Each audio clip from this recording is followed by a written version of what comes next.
Yeah, so thanks again for having me here. I'm excited today to be chatting with you about advancing municipal tree equity. So what exactly is tree equity? What's the approach? What's the problem? And very importantly, what you as elected officials can do to help support and advance municipal tree equity within your jurisdictions. Sorry, Lauren, I just almost like it just getting slow, quieter and quieter in the audio. Let's try Oh, that again. okay. How does it sound right now? Still a little bit quiet. Oh, okay. Maybe I'll play around with my mic a bit here. I think it like when you come in closer, it seems to sound better. If I just hold it like Yeah, this, I does that think work? so. Okay, Sorry. no Going way, problem. way. Easy fix. Okay. Okay, so yeah, let me know if things cut out again and I'll adjust. Yeah, so to understand, the tree equity approach, first we need to maybe understand what the problem is and what it's designed to address. So in many municipalities, tree canopy cover is unevenly distributed, and this is a pattern that often reflects underlying socioeconomic inequalities. So this means that neighborhoods that are home to equity deserving communities, those that have historically been marginalized or underserved, tend to have lower canopy cover. So the issue is more pronounced in urban areas. So unlike rural areas where there's typically more open space, municipalities that kind of struggle with dense populations, that struggle with limited green space and more impervious surfaces like roads, buildings that prevent trees from growing are more susceptible to this particular inequity. And in these environments, especially, it's critical to be strategic in how and where trees are planted.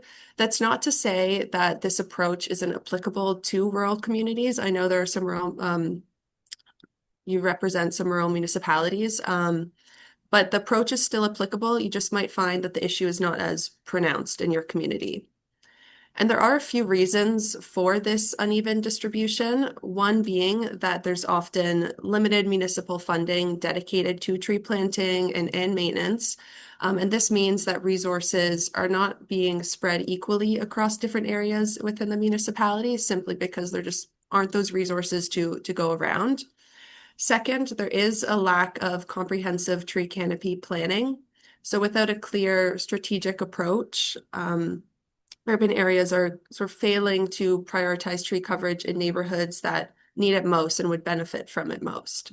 So while many municipalities have a canopy target, so an urban canopy target, this doesn't necessarily address how canopy cover is distributed. Lastly, poor engagement has been identified as kind of one of the key contributing factors for this uneven distribution. So this, poor community engagement plays a role when communities who are more affected by the canopy gap are being left out of the conversation, then we're losing valuable input on where trees are needed most. There are a number of consequences, unfortunately. So without adequate tree canopy cover, many communities are missing out on those benefits that trees provide. So whether that be, the disparities contributing to lower quality of life, poor air quality, increased heat risk, and fewer green spaces for residents to enjoy. Ultimately, the issue is not just about trees, it's about creating more equitable, kind of healthy urban environments for everyone. So that's the problem that this approach seeks to address. And this is the approach. So a few municipalities in Ontario have adopted some more proactive strategies aimed at correcting this uneven distribution of canopy cover. And these efforts focus on prioritizing neighborhoods for planting, but not just any neighborhoods, specifically those with two key factors. So one, those areas that have high percentages of vulnerable or equity deserving populations, and two, those with low existing canopy. The approach is data-driven, meaning that planting efforts are not random. They're based on a careful analysis of where they'll make the most impact. Ultimately, the goal is to target communities where need is greatest. And the objective is, of course, to ensure that every neighborhood benefits from the urban forest, not just a few particular neighborhoods. So a bit on how to prioritize to determine kind of where to begin this process of where to prioritize tree planting efforts. As well as to measure progress over time, municipalities use a method called a tree equity score. And these scores are critical for making sure that tree planting efforts are actually targeting where they'll have the greatest impact. So to determine the score, you're using a number of factors, including what you see on the screen here. So it combines canopy, climate, health, and socioeconomic data. And the next slide will touch a bit more on this methodology. But as you can see, these are sort of the 8 key factors being considered. So the method that's being used by Ontario municipalities as well as municipalities within the US was developed by American Forests. So it establishes a score from 0 to 100, where the lower the score means the greater the inequity and therefore a higher priority for tree planting. Now, a score of 100 doesn't necessarily mean that it's full coverage, but that it has met or exceeded the canopy target. The priority index, I don't know if you can see my mouse here, but so if we go back to this slide, this is what's factored into determining that priority index. And I won't get too much into the formula. If you're interested in reading a bit more about that, I can provide them kind of the detailed breakdown of it. But essentially, this priority index, that's including factors like age, race, health, and employment, is being considered alongside canopy target and existing canopy. And that will determine that score from 0 to 100. Ultimately, this score can help to identify canopy gaps and therefore prioritize tree planting. And it also helps to track progress across neighborhoods and municipality-wide over time. An important part of this is also the transparency behind it. So, in how you're communicating it to the public, because the public, of course, plays a significant role. A lot of urban canopy falls on private land, so we want to bring the community into the conversation. And a way to do this that, City of Toronto, for instance, has implemented, and there are other tools out there, but this is a prominent one, and it's sort of a tried and true method. It's the Tree Equity Score Analyzer, so I'll call it the TESA. It's an interactive online platform, and it takes that sort of complex data and it makes it clear, it makes it accessible, and it makes it so that everyone can look around, they can go from neighborhood to neighborhood, and it's more easy to consume than a bunch of numbers. And instead of being just for, experts or planners, it's designed to be public facing. So it's helping residents and those who just, aren't planners or aren't experts on this topic to actually see the distribution of tree canopy within their own neighborhoods. And so it's supporting transparency in that regard. Very importantly, it also helps people understand how tree canopy relates to equity. So by combining that data on not just tree canopy, but on income, on race, on health, on climate vulnerability, the tool really paints a full picture of where trees are needed most and why. And what makes this tool, or any public-facing tool for that matter, very powerful is that it doesn't just inform, it also seeks to sort of empower. So community members, local organizations, and advocacy groups, they can use this tool and they can use it to identify priority areas. They can use it to advocate for investment. And it can also help plan local tree planting strategies just based on real data. And the development of the tool for City of Toronto, for example, they engaged with community groups, they engaged with residents to ensure that, those lived experiences are being factored in. So it's data, yes, but also some lived experience.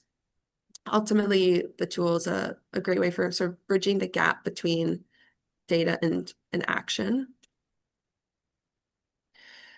So what next? How can we use this tool and how can we sort of advance tree equity?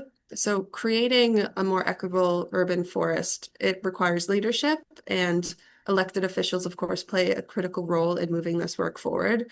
So if you're wondering how you can support tree equity efforts in your municipality, one of the primary ways you can do this is through championing policy and funding. In our conversations with municipal staff, they've identified a few foundational pieces that have really laid the groundwork for this work.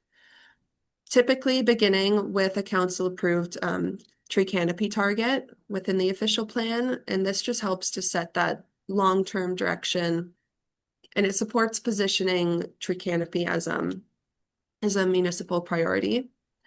So you can support the development of an approval of an urban forest management plan that sort of outlines, planting, maintenance, and expanding tree canopy, especially in equity deserving communities or neighborhoods.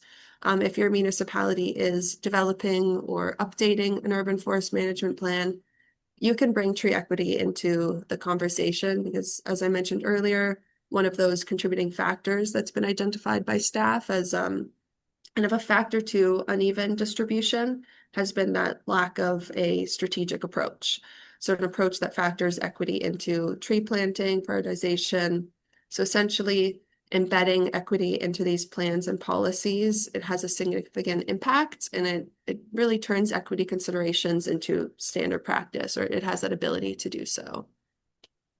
You can sort of back and improve the policies, the actions that are necessary to meet canopy targets. So whether it's endorsing and funding these programs, these policies, these actions needed to achieve the targets. So this might include planting initiatives, tree maintenance programs, and community outreach efforts. This can help build kind of forest or urban forest strategies into the planning process in the long term. And then one of the key messages from conversations with staff who are advancing this work is that they found trees are often an afterthought. They're not being prioritized. So there's a need for more collaboration across departments because, of course, those municipalities who have urban forestry departments, those are going to be the biggest champions, and those are going to be, the ones who are like those departments are the biggest champions, and they'll be the ones who are really kind of pushing for trees to be considered. But without that cross-departmental collaboration that can really help integrate trees and tree equity into projects early on, it's tough to make to really advance this work. So prioritizing trees, in particular from an equity lens, where the focus is not solely on these environmental benefits, but a large focus is on the social benefits, it can help foster this change. So by advocating for funding for urban forestry, especially in equity deserving neighborhoods, and by supporting the policies. I apologize if you can hear the Toronto background behind me, but by supporting these policies that prioritize tree planting and maintenance, you're helping to keep tree canopy on the radar and further embed it into organizational processes. And as I mentioned, these help to lay that groundwork. City of Ottawa, for instance, they have a policy landscape that really provided a strong foundation for this work. And essentially, the official plan outlined a target of 40%, and their urban forest management work plan, which was approved a few years ago, it sort of laid the groundwork for a coordinated long-term approach. And within that plan encompassed the tree planting strategy. So that was sort of a keystone project. And this is where tree equity analysis was put into action, and they began conducting the analysis to form the tree planting strategy. So having this kind of foundational work, it's beneficial in the long term. And as I mentioned, it helps to really solidify tree canopy and tree equity as an organizational priority. But there is the opportunity for more immediate action. And at this point, this is where I'd sort of like to, as we're wrapping up the presentation, I would like to open the floor because I'm curious if maybe from, you're the elected officials, you're really in the thick of it. If you see on this list some potential next steps that have been missed, or you see other opportunities to support this work, whether it be, for example, something a little bit more immediate, like tabling a motion to initiate a tree equity analysis and really bringing it to the forefront. But if you have any ideas, any kind of next steps that I've missed, I'd be interested in hearing that.